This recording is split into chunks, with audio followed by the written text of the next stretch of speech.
So that news that Willie James just talked about, that the FAA administrator will resign, comes less than 24 hours, as we indicated, after FBI Director Chris Wray also announced he'd step down. He said it was not an easy decision for him, but one he believes is in the best interest of the Bureau.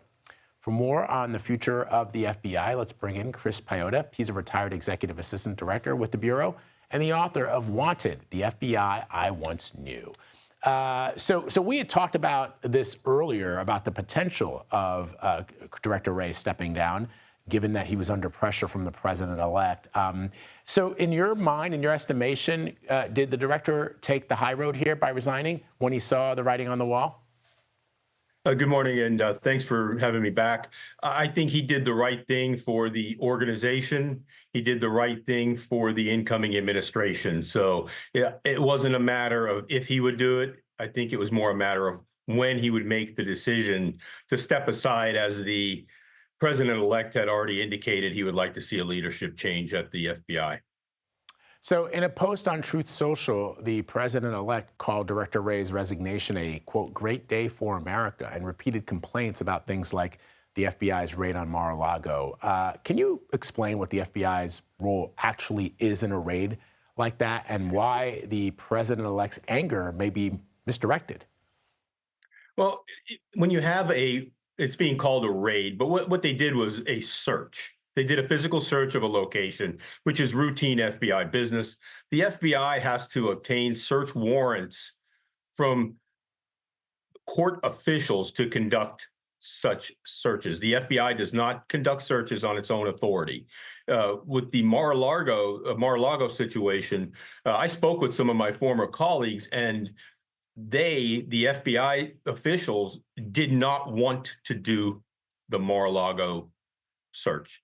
They objected to it. They objected to the methodology which was put forward, and the folks I spoke with actually got into some pretty heated arguments with the Department of Justice officials who were moving for that action to be taken, and they were overruled by the FBI senior leadership. And I think where some of the discomfort is with Director Wray is that maybe it was felt that he did not fight enough to have that decision overturned. So let's talk about the president-elect's choice to replace Christopher Wray. His name is Patel. He's referred to the FBI as part of the deep state. He's promised sweeping internal reforms. He's promised to turn FBI headquarters into a museum dedicated to the deep state. The president-elect himself has suggested he would use the FBI to go after his enemies.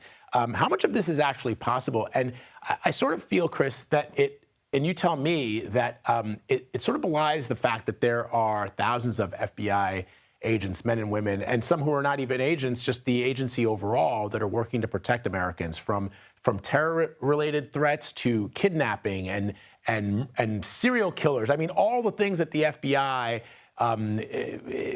does to protect everyday Americans is sort of overshadowed by some of these political machinations.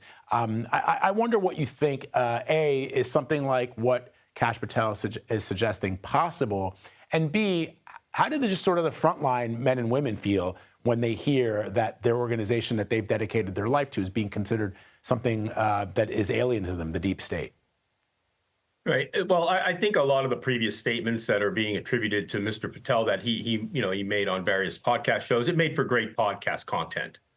What he has to do now is settle down and figure out how he is actually going to work with the incoming administration, if he is successful in the confirmation process, to bring meaningful foundational change to the FBI. I mean, under Director Wray's tenure, the FBI has drifted towards some questionable or unfavored practices. The leadership environment has shifted in ways that a lot of folks are uncomfortable with. And I think Mr. Patel, he's being cast as a change agent. And if he can align himself with the chief executive's objectives and looking at a reset and reforged FBI, that'll bring it back to a position of trust and confidence. That'll be a good thing. Because right now, I think the American public's trust and confidence overall in the FBI is probably one of the lower points in recent history. As far as the president the FBI being used in ways that it would be considered to be, I've heard the word payback used.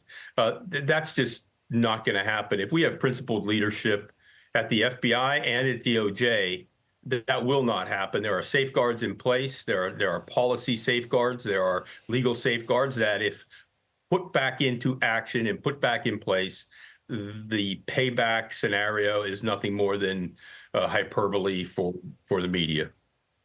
Got it. All right. Thank you, Chris. Always great to have you. Appreciate it. Hey, thank you, and have a great day. You too.